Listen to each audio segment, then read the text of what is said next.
alam kung ano napakain ko. Sabi ng mami niya, sobrang close niya sa akin. Napaka-sweet niya, napakalambing niya. Tapos talagang lagi kanyang ngingitian, ganyan. So, nakakawala ng pagod after work. So, yun.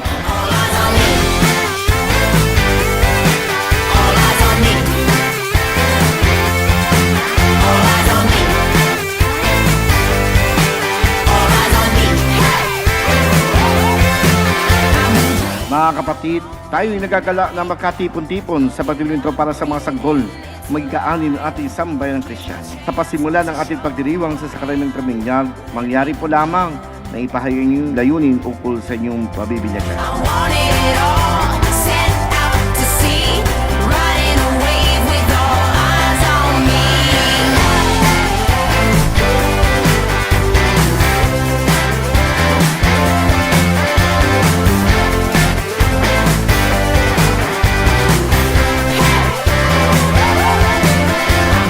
Happy birthday, Beans!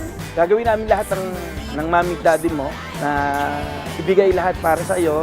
Wala man kaming maibibigay sa iyo na kayamanan, pero ang bibigay namin sa iyo kayamanan ng takot sa Diyos, yung pagmamahal na walang katumbas ng kahit sino man. Vince, pinapromise ni Mami at Daddy na gagawin namin lahat para mapalaki kang maayos, ganyan. So, the time na napapanood mo to, I know na magiging successful ka someday. So, yun.